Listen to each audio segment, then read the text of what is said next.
Oh, why is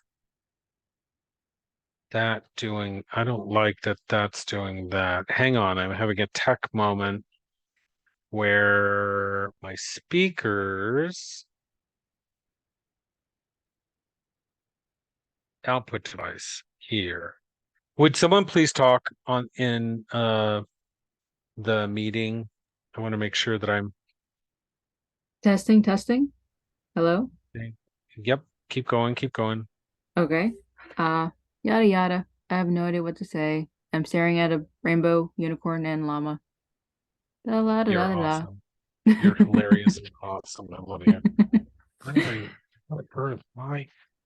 Keep going or Uh, okay. Well, I'm sorry, guys. I'm gonna have to deal with. Um. I'll bet you it's in this. I had this problem before with this crap. Uh, if I remember right, don't you work in the tech field?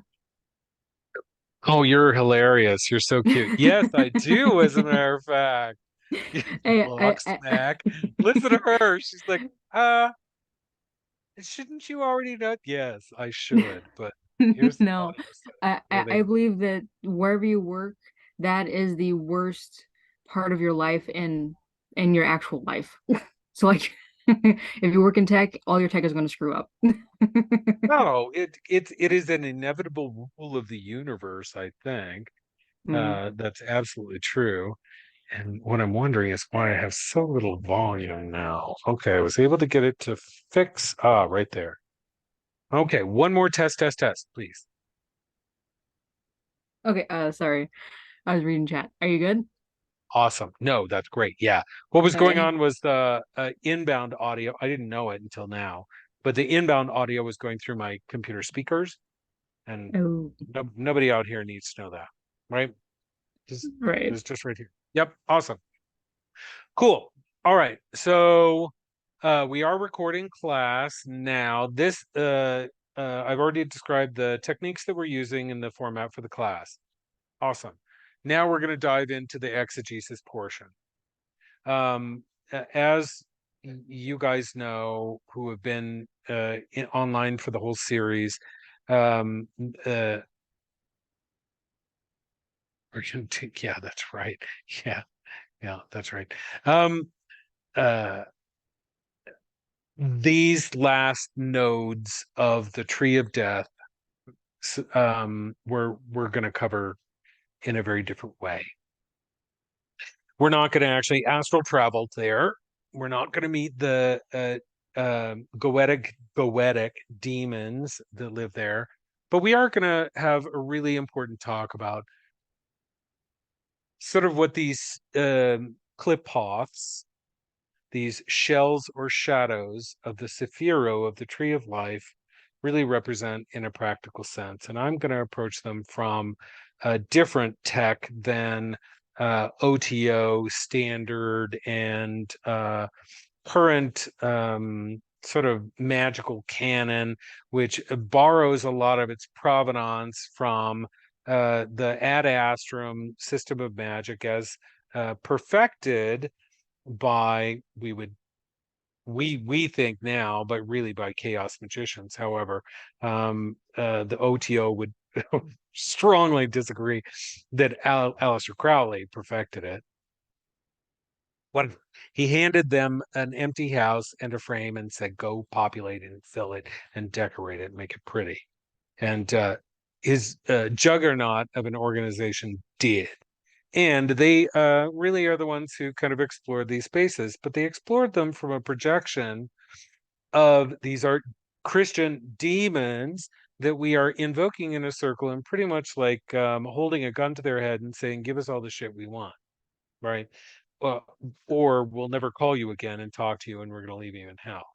And that sort of context for the work has colored every other practitioner beyond that's approach to the uh, actual astral spaces that can be explored without those lenses, which, if you start looking at other modalities, if you start expanding from Western magic into Eastern magic and mysticism, into with either the Hindu side or the Chinese side, you're going to have a very radically different approach to these same spaces, which are, if we're going to climb the ladder of enlightenment to the place where we are contiguous with or continuous with the higher consciousnesses of the absolute,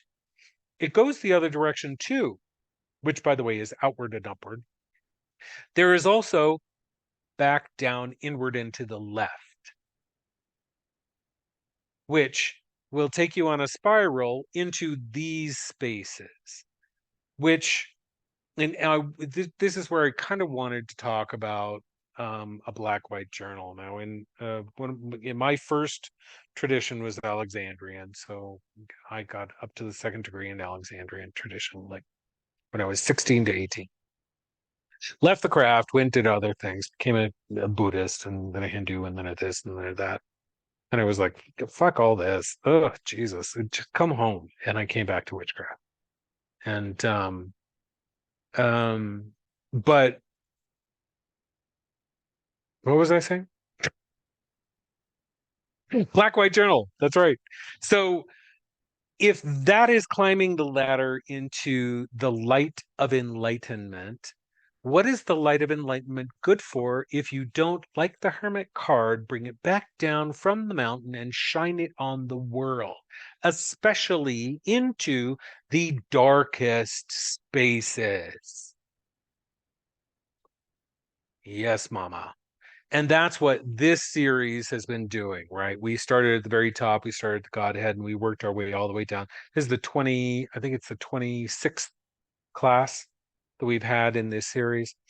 And we've gone all the way down to the manifest, this world and this realm, and then traveled back to the left inward into a zone called Din, where the tunnels of Set, the cliff pops, the tree of death, an astral space that is both inner and dark and complicated. It is said that it was created by the fall of man in the Garden of Eden and the expulsion from paradise and into the and as they were expelled, the shells, or the Sephiro, the nodes of the higher Adam Kadmon, fell, and as they fell, along with the angels, third of the angels from heaven, and Satan himself, et cetera, et cetera, et cetera, that they and arguably the space beings, the Nephilim. What? Space beings? Yes, it's true. All fell and broke that perfect symmetry of unified consciousness, where there was no difference between humanity and the divine, and all of us were psychically connected. Okay, that's a very revisionist view of it, a very histrionic, very contemporary view of it, but that's essentially the story. Uh, there are other perspectives based on your magical background. So I'm going to approach this not from the party line, though I give it to you right here in the shared document. The shared document gives you all of the party line you need. You can Google all of these entities. You can Google Astaroth and Lucifuge and Belphegor and OGL. You can Google Lamproteus and Baroctiel, et cetera, et cetera, et cetera. And you'll get arguably some, a lot of horse shit and a lot of like heavy death metal bands. And occasionally you'll find a really awesome esoteric tome. This series of classes was inspired by two of those awesome tomes. One of them is The Black Mass by Carl Thomason, and I'll put the names in the chat. And the other book, which I found a bootleg copy of the other day, and wanted to kind of share it with you because I was talking about exegesis in the last class. And oh, see, I don't want that. I want, can I open it in what is that doing? Open with, oh, I'm getting weird stuff. Here it is. Yes. So if you can get your hands on a copy of this is absolutely fabulous piece of work by student and co-lodge founder with called named Linda Filorio, and it's called the Dark Side Tarot, and where she explores the Qliphoths or tunnels of Set in pathworking of the Tree of Death that is very similar to many books already written on pathworking for the Tree of Life. And as you can see, here we have exegesis of Amproteas, and as her awesome partner in crime, Kenneth Grant, and sometimes teacher and co-founder of her lodge, blah blah blah blah blah, who is also the head of. Oh, you found the link. Look at you. Boop boop boop. That's great. So this work was the first work I could find that actually treated the tunnels of Set in a systematic way, and is a lot of my own personal practice that has gained me any insights into these spaces at all, is gained because of the work that Linda did in this amazing book, which I still have on my shelves, but I can't find it. We have some, I mean, you can see behind me. We have like a whole wall of those in the temple. So a lot of reading going on. Anyways, it's hard to find the books sometimes. They have a mind of their own and they move around. Yes, her name is Linda Fiorio. It is. Let's pull that up on here. Nope. That's, oh, what's that link? Docs, Google document. Oh, huh. No, I'll pull it up over here. Linda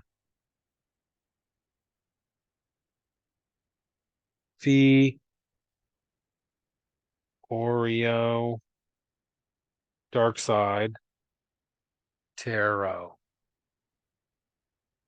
Here it is. Falorio, sorry. F-A-L. So there it is right there. There's her. There's her Insta page. She's still around, like many of these people that have explored all this stuff. Here's the book itself, Shadow Tarot. And it looks like this is one of the original imprints. Wow. I would love this. Oh, it looks beautiful. Absolutely beautiful. I wonder if this is Scarlet imprint. I would be not shocked. Look at those corners. Beautiful work. Absolutely gorgeous. And it's not surprising that they spent a lot on the limited edition of the hardcore. It's of the hard copy. The work itself is absolutely beautiful. And in it, she presents for you, oh, they show you. She presents for you a proposed tarot deck that helps actually um, cement and manifest your relationship with the entities that live in these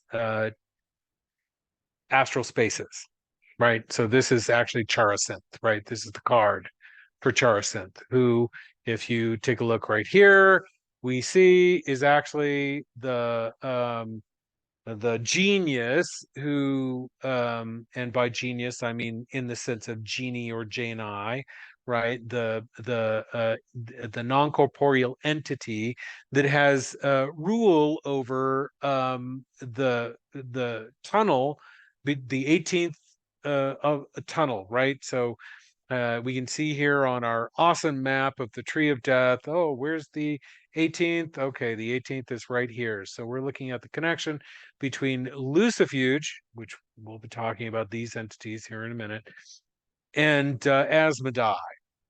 So her explorations are brilliant and awesome, and her deck is inspired much in the same way that what is her name? Oh, you showed this because I may have her name in here. Do I have her name in here? I may not. I'll add it to this actually.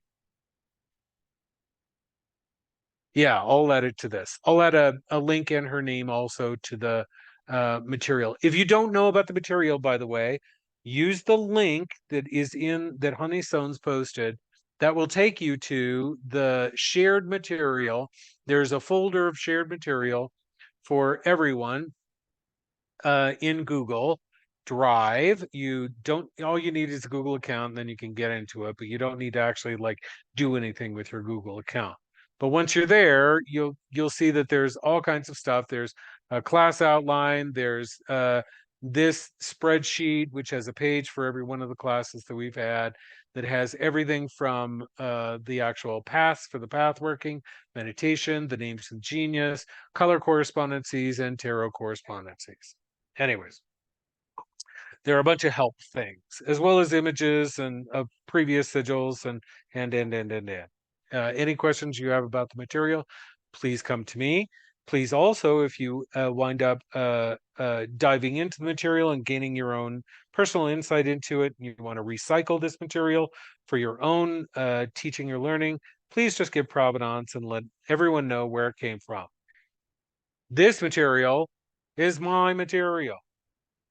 Awesome. So that said, so Linda is awesome, and her work, much like Lady Frida Harris, if you don't know about her, Lady Frida, if I could spell Harris, Art Crowley deck. So Lady Frida Harris was the artist and witch who put together the Crowley Tarot deck, which you all know, you've all seen it. It's the Toth deck, right? By Aleister Crowley and Lady Frida Harris, right? And these images are kind of burned into particularly things like the Magician and the Fool card. I think the Fool card is possibly the one of the most famous tarot cards that there is, right next to the Blasted Tower and Strength. And here's the entire Upper Arcana at a glance. Absolutely amazing work. She took the magical explorations of, in the same way that she took the magical explorations of Aleister Crowley and translated them into a visual shorthand or mnemonic, right? So if you memorize the symbology in this deck, you've actually pretty much learned the curriculum that Aleister Crowley was putting forth for his people. And it's part of their practice. Oh, and there she is, there is her lovely, amazing self, Lady Frida Harris. How unassuming. Isn't that fucking awesome? A witch who transformed the world. Oh, and there she is. Awesome gal. Thank you, Frida. And so in much the same way, the explorations of Kenneth Grant are bodied forth in the work of in this book. So this was kind of her first sort of foray into, from the link shared, check on all materials. Awesome. Thank you, thank you, thank you. Thank you, Honey Sons. She gives you the kind of the routing to get to the materials. So yeah, and I'll add the bootleg to the Google Drive so that you guys can at least see it. But here's what I also feel. You know, I'm giving provenance to uh, Linda, and I bought her book. So if you like what you see, get on Amazon, buy up that book, girl. All right.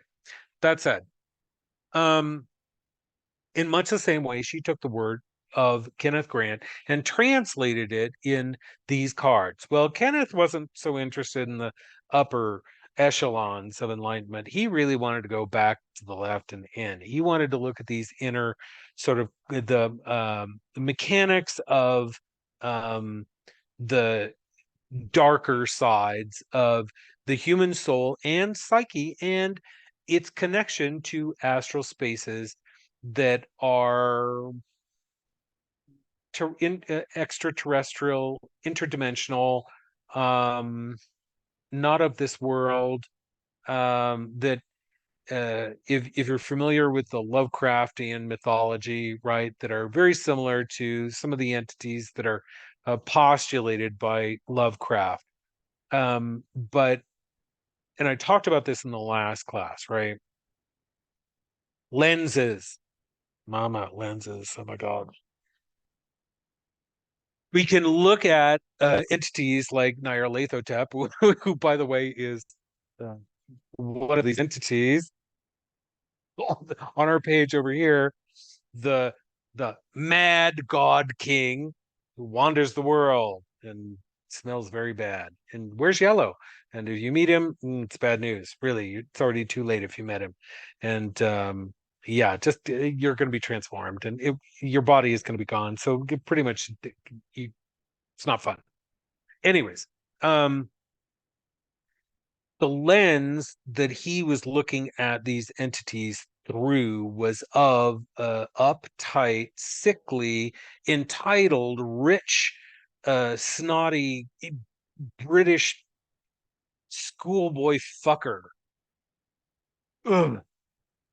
Cis straight, but repressed with guilt and fear and shame. And so these entities would erupt in his sleep and dreamscapes. And of course, his fiction was a means of expiating it, or doing a type of magic that we call anthropope antitropaic, meaning you do the magic to keep away the bad, because that was his lens. Instead of seeing that something that caused fear is actually putting him on the precipice of change for himself, and had he allowed himself to embrace these entities and all that they were hoping to communicate to him, it would have transformed him, it would have reshaped his consciousness and his psyche and his life. He may even have improved his own health. So that said, um, Black White Journal. One of the things in my early training that we did, and I think I've talked about this before, is we kept a black white journal. And part of the intent of this series is to look not only at our best parts in life and to leverage against our magical practice, against our spiritual journey, against our journey as a human, to be a better person in the world, et cetera, et cetera, et cetera, is we would keep a black white journal. And the intent of the black white journal is you would write it on this page, right?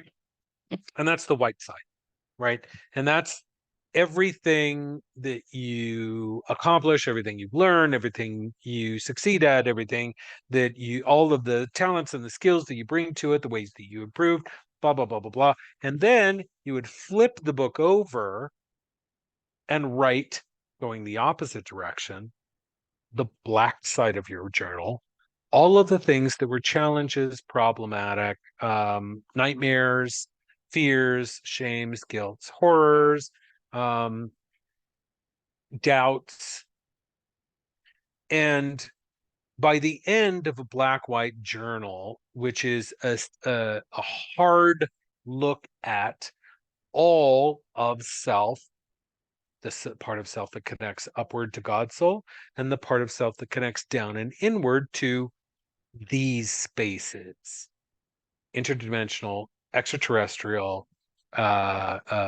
interstellar, that connect with natural forces like gravity, the creative impulse, the emergent qualities of DNA, and how it interacts with this frame that we call reality.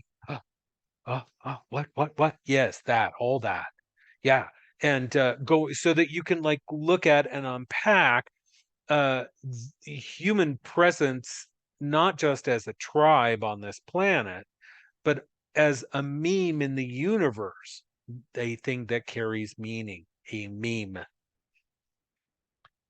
And its minimal position and interconnectedness with all of the rest of it on a basal level.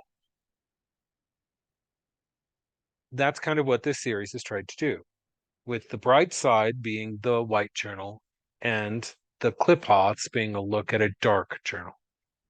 Okay. We're at the end of that journey, at the deepest, darkest center of all things. What really these contexts, former contexts, OTO practice, goetic practice, all of that really talks about in the sense of like the first palace of din or hell. And this is, as you can see from the diagram that I generated, not only is it vein action, false fresh water, water of pH of 5, it's not drinkable, it's not potable. It is the first palace of infra-conscious action. So not un or subconscious, infra-conscious action. So we have gotten past the, and we kind of already got past the place of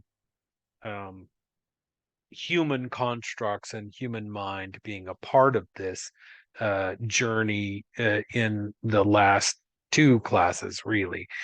This class, we're getting to a place of cosmic scale.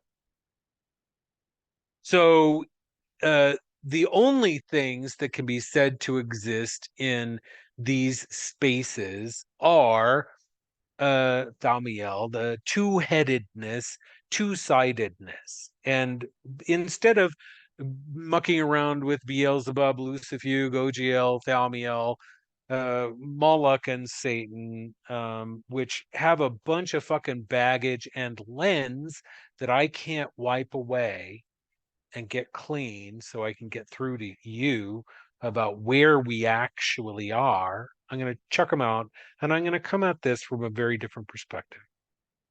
And I'm going to tell you a lovely little creation story. And then I'll give you the context for it. So this is the American Fairy, F-E-R-I, American Fairy creation myth. And I think it's published. I know Thorne publishes it in Evolutionary Witchcraft, or a part of it. And I know that Starhawk publishes it in a Spiral Dance. So it's not oathbound material, though there is oathbound material in the lineage. It's everyone has already given away. They've spilled all the tea, mama. So it's all out there and it's all available for you. But anyways, this is the creation myth. Qua Coralina, God herself, who is all things seen and unseen, looked out into the black of space, and there she saw her own reflection. And she was in lust and in love and fascinated by and terrified by this incredible goddess that she saw. And really, as she got closer and closer, he got closer and closer until they met and made mad, passionate love. And at their orgasm, her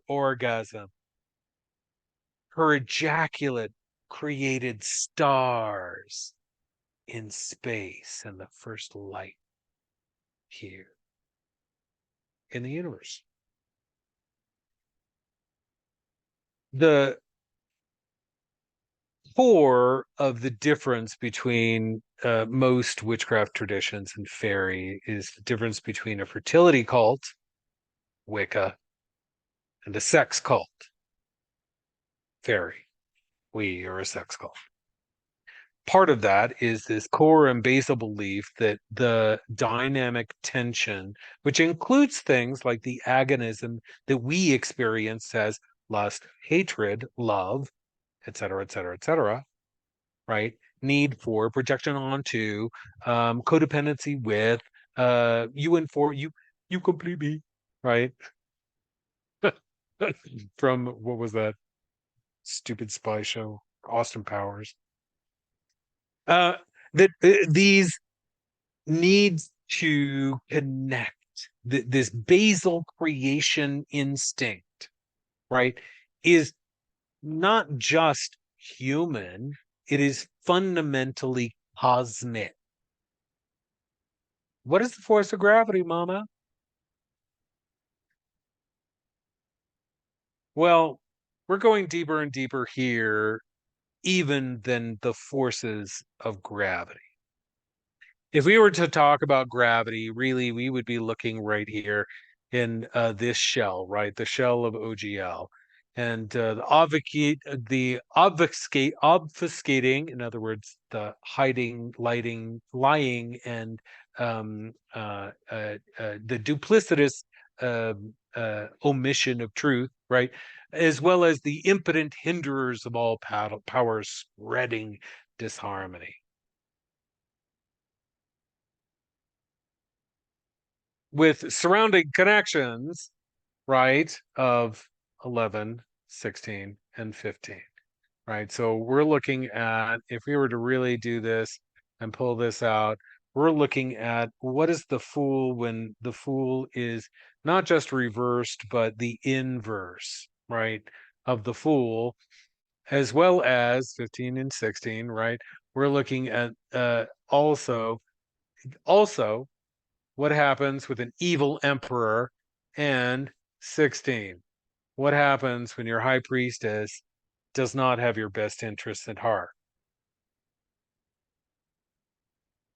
This is the realm we're looking at, the, as you can see in the meditation, right, we're looking at the forces in the center of Big Bang, which is the explosion that created the universe, or Big Crunch, which is postulated at its end, where everything reverses, time reverses, and everything falls in on itself and then crunches and blips out of existence, very similar to a Hindu concept of, Brahma who sustains, and there's Vishnu and Shiva. Vishnu who dreams the universes, and then Shiva who comes in and sides and tears them all down, right?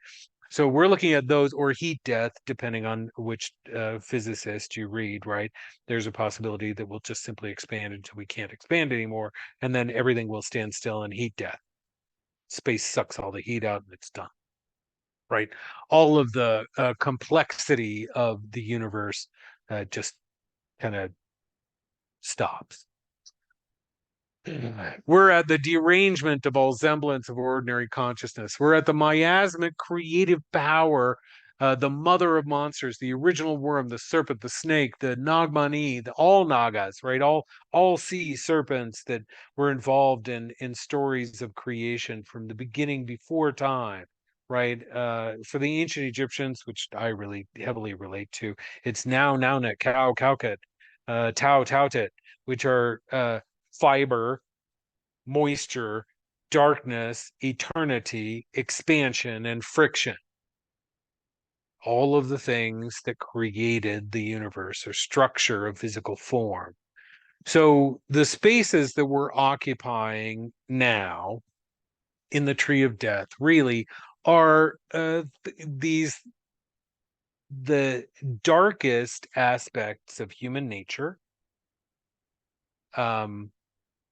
I talk about them in the, what are we when we are rejected, an outsider, and shunned, right? And all we can see is looking in from outside, when all that we can do is say no, no, no, and reject ourselves, right? This is the place of not just navel gazing, but myopism to the point of destruction of the universe.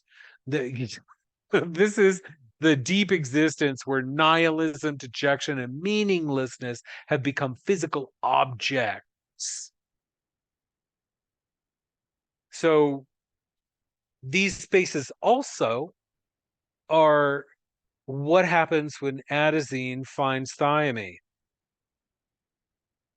What happens when guanine finds the fourth one in DNA? they hook up and they form the right the double helix.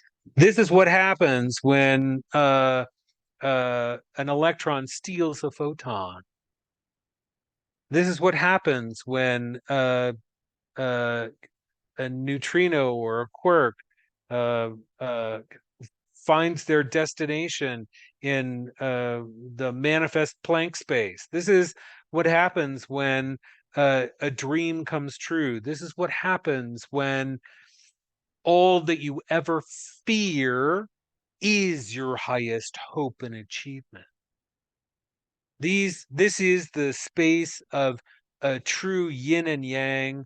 This is on a cosmic scale the forever dual naturedness, what we call in fairy the twins. So the divine twins, right? What happens when hot meets cold? Well, they fuck. And what happens when biology meets technology? Oh, they fuck. And they create. The creative impulse takes over. And complexity grows in the universe because they meet and they intermingle. And if there is an aspect of this that is the higher principle in the crude matter, which is what the light side is, right? That's what the mystic side is. That's what the tree of life is. Everything above the conscious level, right, is this is really sort of the higher principle of the creative impulse that actually lives in the universe. No, mama, where we are is in the weeds. The devil is in the details. We're in the details.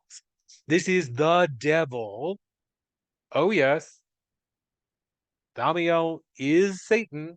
This is the devil.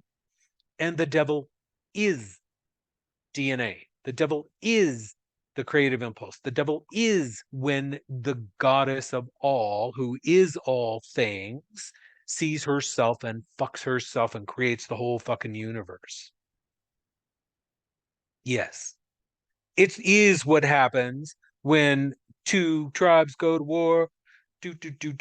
Right? Yeah, that is. That is. And it is the actual death, the actual blood, the actual tears, the actual sorrow, the actual act of bang, bang, bang, kill, kill, kill, drop bombs, Hiroshima, kablam, and the devastation and consequences that everyone else has to fucking clean up.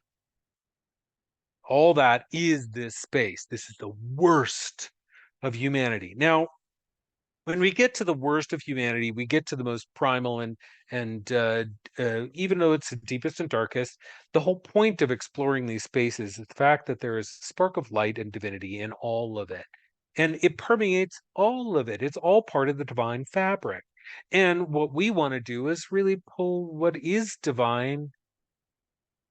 We just want to shed light on it. Pull it out, make it useful, give it a job.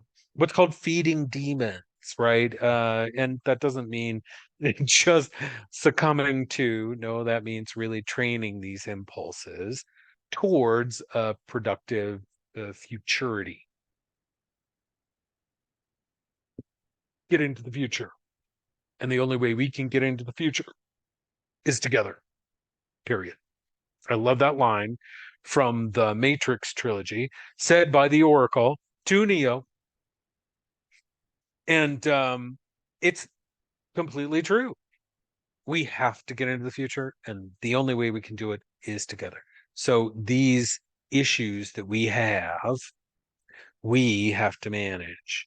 And some of the issues go not just back to conscious, not but just back to uh, reptilian brain, but even further at DNA level and lower than DNA level at the impulse of DNA to find itself, to emerge from the universe.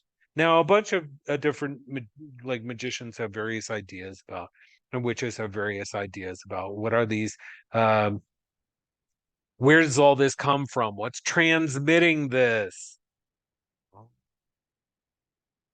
Oh, Philip K. Dick would say that really it was Valak, right? Which was really just Sanat Kumara, really minor Vedic deity who is the spirit of Venus.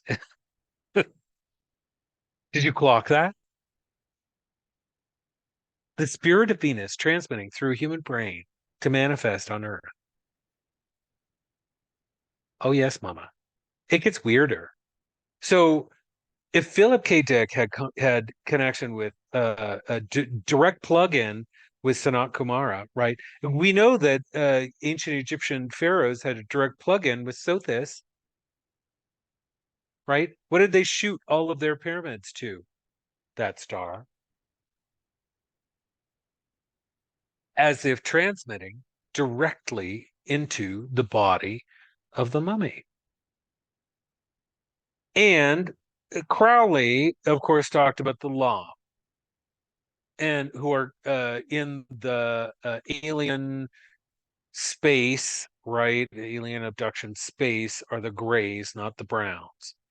The ones who do the probes and the surgical crazy shit and get into your body with instruments and create trauma and stress, right? Not the browns who do very different things.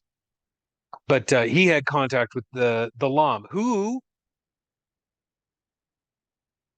John Whiteside's Parsons, Jack Parsons, actually invoked here in this plane in the Babylon working. So these ideas may sound nuts, but they're not. Humans have been communicating with extraterrestrial and interdimensional beings since the beginning of humanity, and we've just used different names over and over and over again. Lens.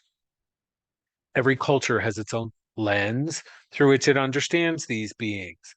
I call the great grappling twin gods Moloch and Satan the divine twins, and I think of them as poison, antidote, day, night, hot, cold, masculine, feminine, not male and female. So it can be male and female. There's nothing wrong with that. Pen, paper. Anything that creates an agonism or a stress or a tension that both is intriguing and repulsive.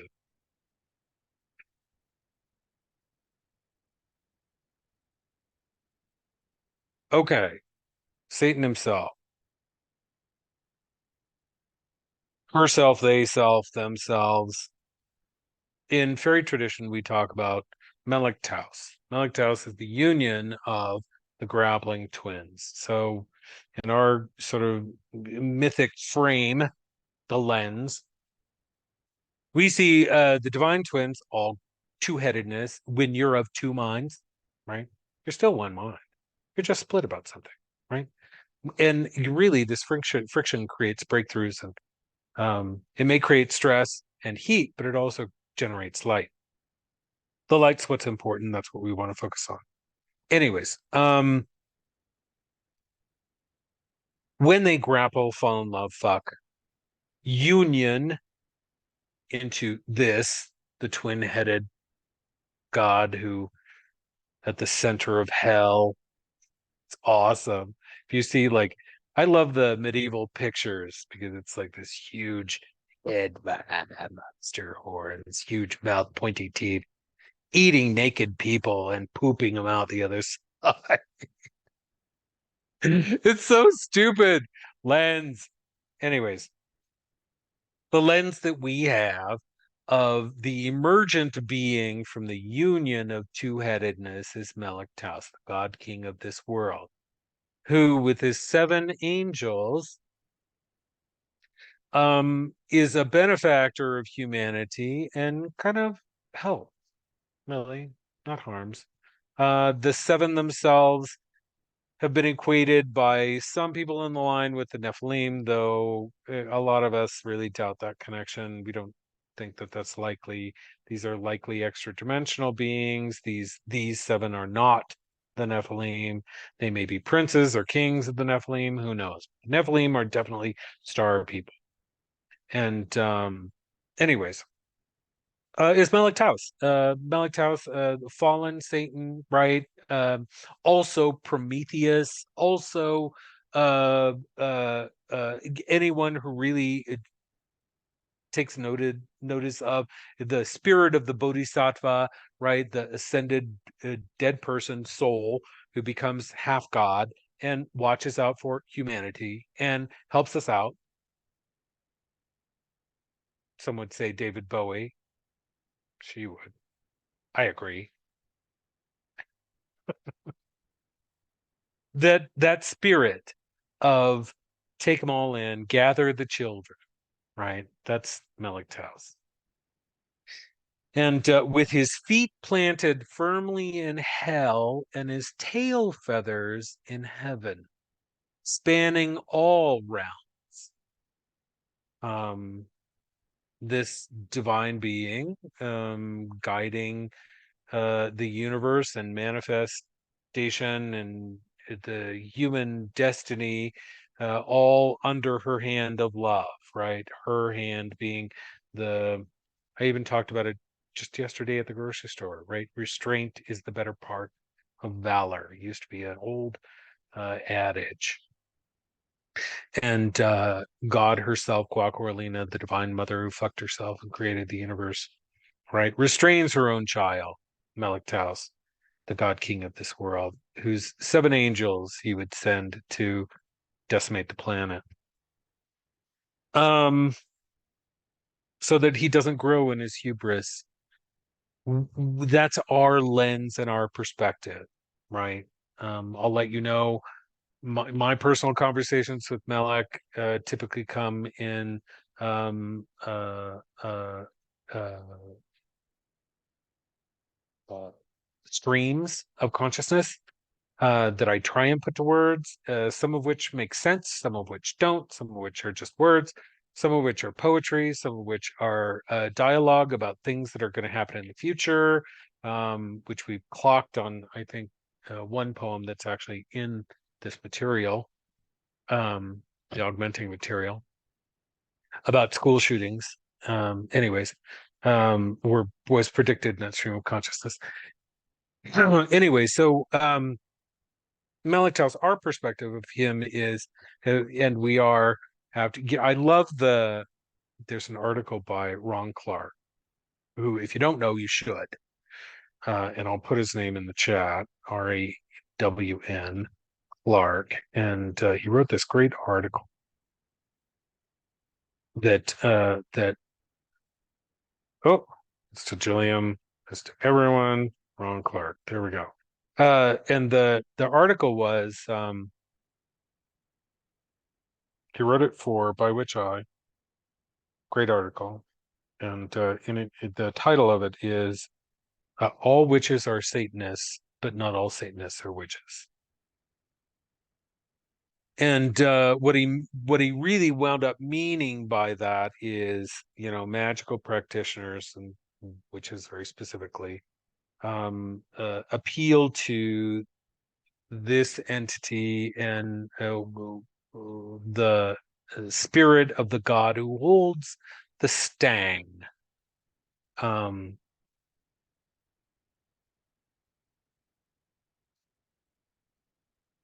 don't know if I'm making any sense. I hope I'm bringing context to this that is helpful. Where this comes to with you, and what I would hope that you walk away from this with,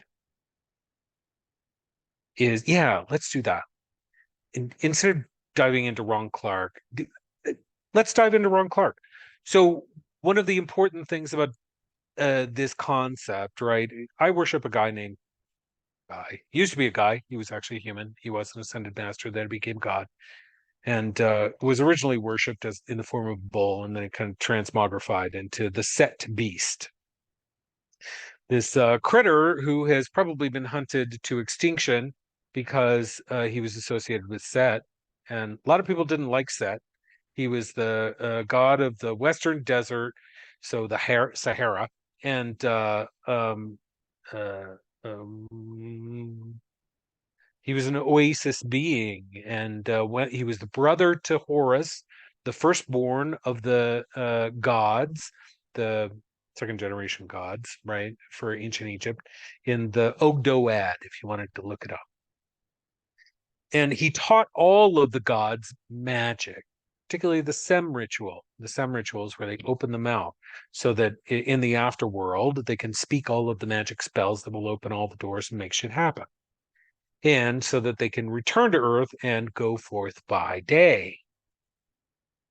So this god, Set, taught him all that. Set later, for the Christians, wound up rebranded Satan. What are you going to do? He was already demonized by the Egyptians, then he was demonized by the Greeks as Typhon, and then he was demonized again by the Christians of Rome as Satan. And the great opposer, challenger, the this, the that, all the horrible things. And there's kind of a reason for it, and that's that he's the god killer. At one point, to protect Ray, he actually killed who should have been Typhon, right? He killed Apep, and he saved the whole royal family in the boat, because the boat's going through the underworld. It's about to be born out of Newt's butt and rise in the eastern sky, and here comes the serpent of chaos, these realms, to eat all the gods. And Set with his spear, which is, by the way, 5,000 pounds of meteoric iron, same as his dick, stabs Apep and kills him. Saves Ray, and they're able to be born again. And he does it every night, right? So he's a god killer, which is an unforgivable sin to kill a god. So of course he was like pushed out. And there are a bunch of political stories later about the contention of Heru and Set that relate to some sexual politics that are bizarre. You know, Isis can fuck her brother, but uncle can't fuck nephew. How does that happen? Oh, right, because you fucked the nephew. Isis got involved and was like, "Oh no, oh this is not going to be. You fucked my son. I'm a mess you up, bitch." So he chopped up her brother and buried the parts. Anyways, what's that? All of it's pretty fucked up. That's true. Jade is over here making sideline comments. It's great. Anyways, so when I took on my second degree, I had to really face all of. I was raised Southern Baptist and Pentecostal. Mama, you'd talk about programming when it came to evil and Satan. It's hardcore. And so I had to approach all of this. Isis was a badass. That's right. And she does. Her and Hecate both have a personal relationship with this plane of being and with humans. Awesome. Yay. And are some of the first gods ever in most people's experience to kind of approach them and say, hey, I want to hang with you and do shit. Right. Kali and Isis were really and then Hecate came in, and then Greed came in, and then a bunch of others like started happening. It's the way it goes. But yeah, and Isis is a badass because she stole everyone else's magic, including her brother Seth's. And but she carried it on, so who cares? It became her magic. She became the queen of magic. Thank you very much, Mama. And anyways, the whole point is I had to audit all of this and unpack my own bullshit when it came to the darker side of my own human nature.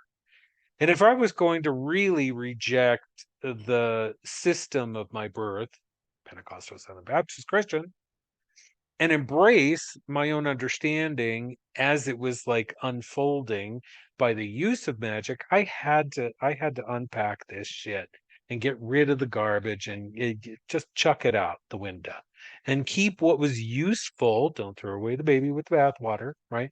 Keep what was useful about these myths, entities, relationships, concepts, constructs, um, psychic and astral spaces. Otherwise, I would never have an authentic relationship with myself or with my deity, chosen deity set. And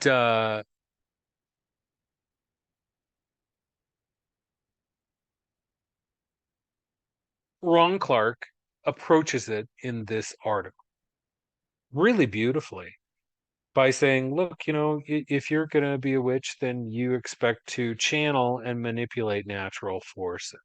The only way to do that is to make relationship with the God King of this world. Guess who? And call him what you will, lens. It is what it is. There's Mama, the all, and then there's really the spirit of collective human consciousness when it wakes up in its own bed, not ours, and makes decisions about, global consciousness, which we see going on right now. Fascism has been on the rise for a while, and it's not just fin de sigla. This is, though it is cyclic, right? I call this the big exhale. Melektaus's big exhale, where there's a giant crunch and he's like, shed these humans, shed them, shed them. I don't share that perspective, but I think everyone has a right and responsibility and divine sanction to try and just bring body forth into the universe what it is that they uniquely can contribute to human future.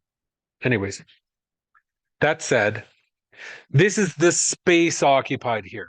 I've given you some tools for you to be able to explore that space yourself. I've also given you a creation myth and the beginning of an introduction to an entity who could potentially be an ally in that space, Melektaus. Now, if you wanted to do some research on it, there are two brands of Melektaus. There is the Yazidi Melektaus, who was legitimately one of the original angels created by their idea of God, Allah. Shocker. Wow. Sounds just like Quaquarlina, the goddess of all's son. Ah, Melektaus.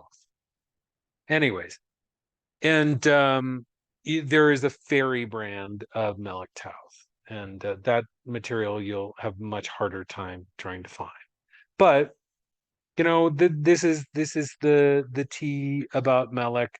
Um, I think of it this way: every single, how a peacock's fan, right? The round parts of the feathers are called eyes.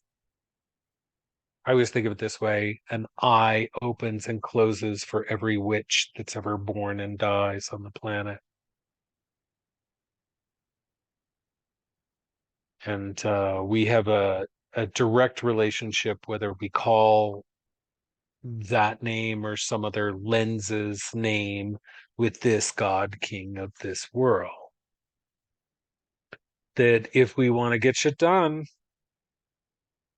let's do our work in the world, and then let's appeal to the power sources that are vertical from us. What time have we got? 9:06.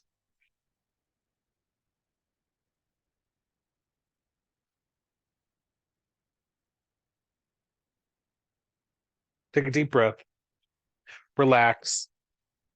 We're doing a sigil of 2 lines.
Hmm.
Um, um, um, um, um, um, um, do this.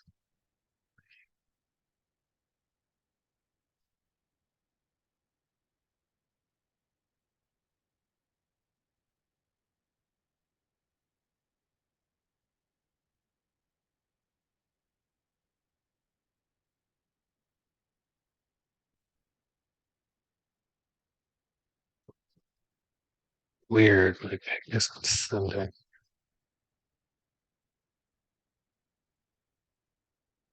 All right. Okay, it looks like Honey Sounds is done. Looks like I'm done. This is the fun part where, for those of you who are new, uh, if you choose to share your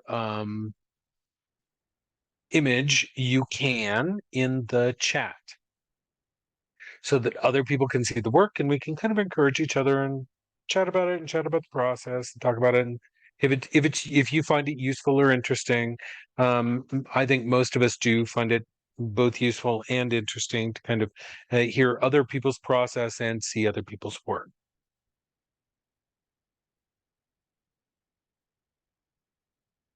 Awesome. Okay, so you can't get your pick to send. Can you drop it in the shared drive and I'll grab it from there? Oh, did you get it? Yeah, you can sure send it to me. You bet. You can do it in like Messenger or whatever. And I can probably pull it directly from Messenger to my PC and then re-upload it for you guys. Okay, I sent it to you on Messenger. Thank you. Yeah, of course, honey. All right, very good. So, yep, there it is. Oh, came through perfect. What? Wow. It's interesting. I love Everett's work. Oh, it just really. All right, let's see. Did it?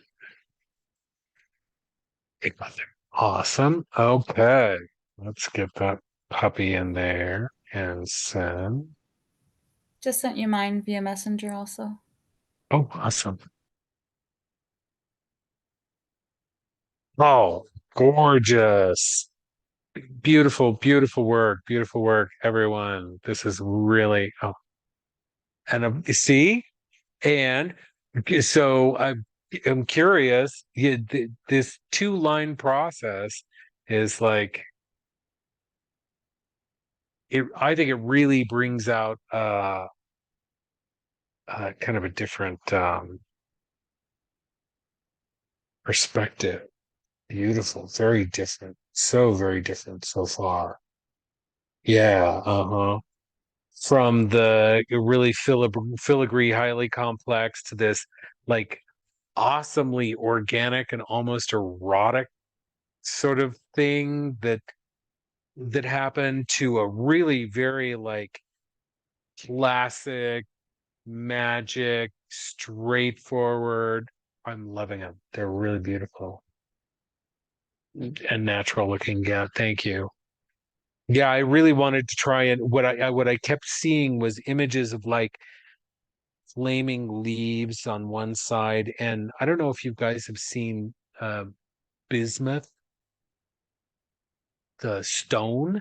I'll show you bismuth. It forms in what are called hopper crystals. And these crystals are pretty much square in configuration. And I show you, I'll take a picture and show you. Oh, what is it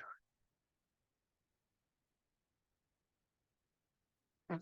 I hit a button because, of course, heck. Oh, butthole. Oh well, you'll get the idea. Let's see. Oh.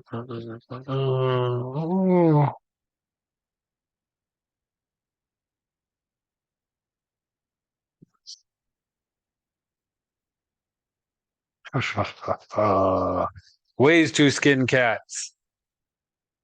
But I had the image of these hopper crystals forming, and I really wanted that sort of radiating feel of structure coming out of this sort of organic uh, uh, dualism. Yeah, yeah. So I'm curious about you guys' take, Honey Stones, on this really beautiful. This is beautiful, and like I said, also very organic and very erotic. Thank you. I'm actually kind of fancying it up a little bit. That was just with two lines. That was all I could Yeah. think of how to figure out how to do with two lines. Hmm. And it's supposed to be like mirror faces. Oh, So, awesome. Yeah. Yeah. Yeah. Yeah. so I figured that was for some reason for some reason each one like one part is coming off bigger than the other. Like left's eye is and ear is bigger than the right's, but right's nose and horns are bigger than the left. I don't know how I'm doing that because I'm trying to be very I careful with how big get they are. it. It's really cool. And it's funny because if you hadn't mentioned those details, I would have never looked for them in the motif. And yet there it is right there. It's so cool. Yeah, it's really neat. Thank you. Yeah. Yeah, you betcha. So far, here's the awesome part. So far, these are all going to be sent in Messenger. Okay. Are all going to be very easy to, and I've said this before, but oh God, beautiful. Oh my God, wait till you guys see this beautiful work.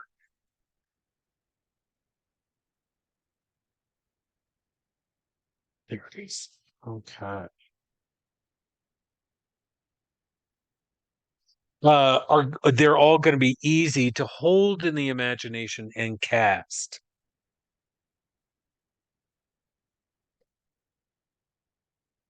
Oh, it's beautiful. Yeah. So I see how you did with the two lines and then the intersect, and then the color emerges from the spaces of the intersection of the two lines. Really cool. Really cool. And almost heart-shaped, but also again, very organic, very beautiful. Yep. Yeah, these are going to be cinch to keep focus for long periods of time, which is really the important part, and be something that you find compelling and interesting as well, so that you can highly charge it with energy or agonism. Fabulous. Great work, everyone. Anyone else going to share?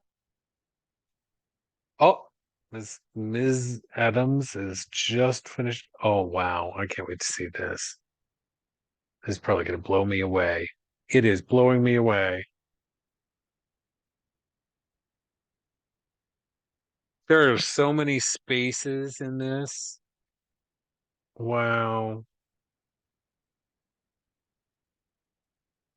That's a lot. It's gorgeous. First thought was it reminds me of human heart seems trouble. Oh, wow. I don't know. I see a really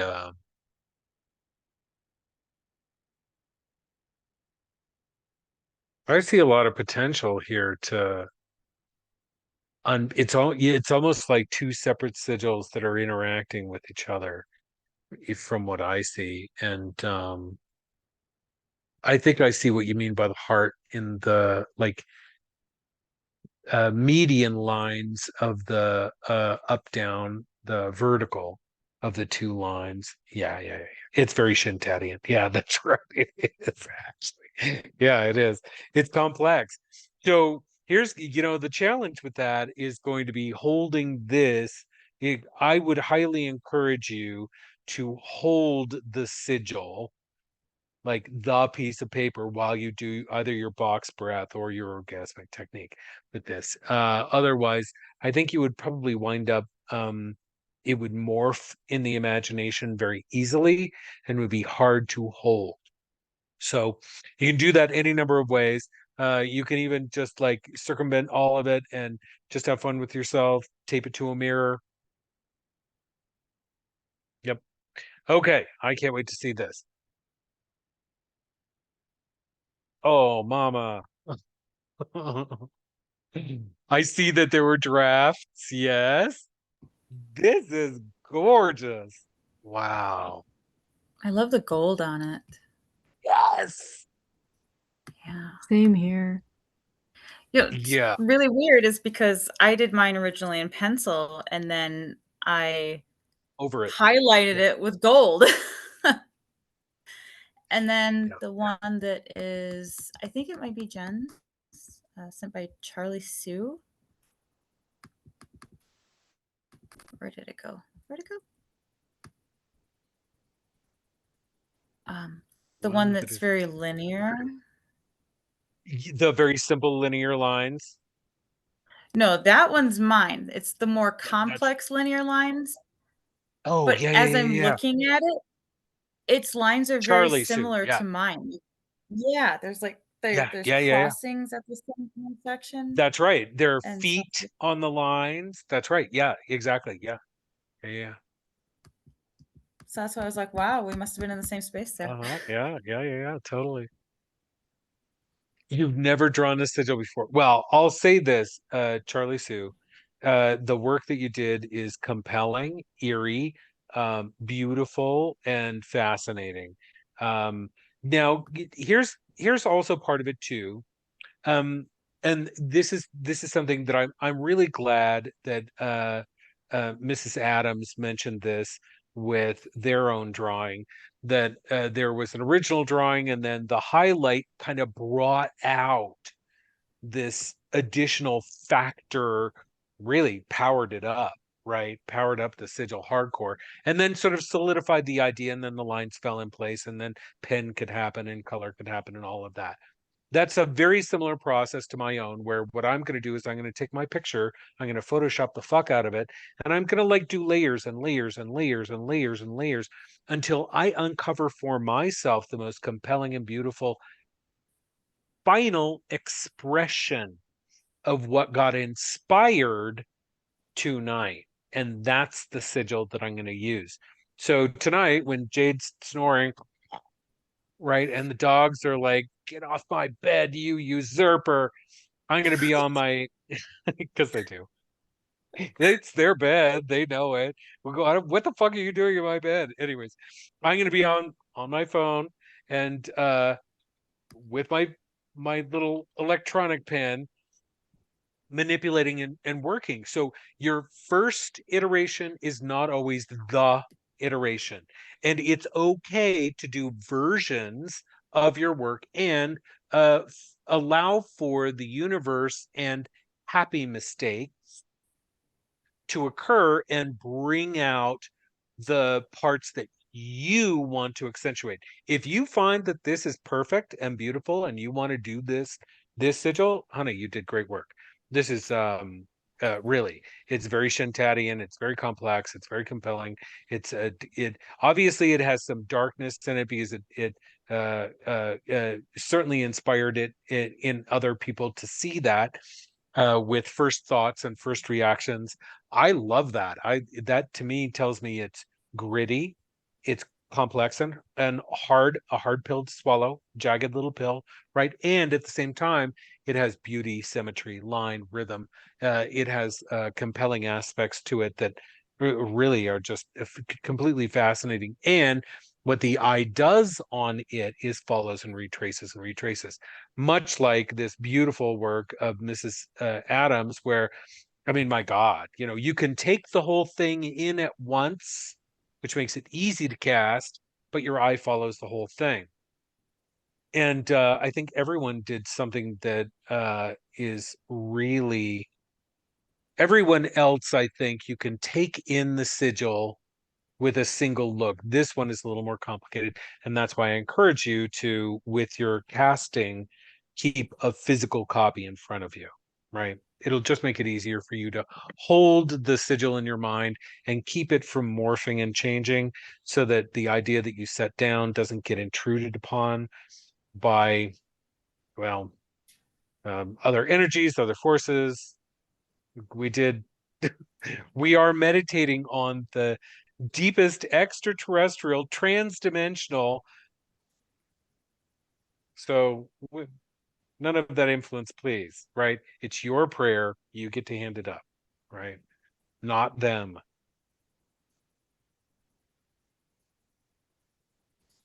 Yeah. Awesome work, everyone. This is really, really, and Charlie Sue, great for your first sigil. Everyone else, just beautiful work. Thank you so much. I appreciate you. I appreciate you. Thank you. And with that, I'm going to stop the recording.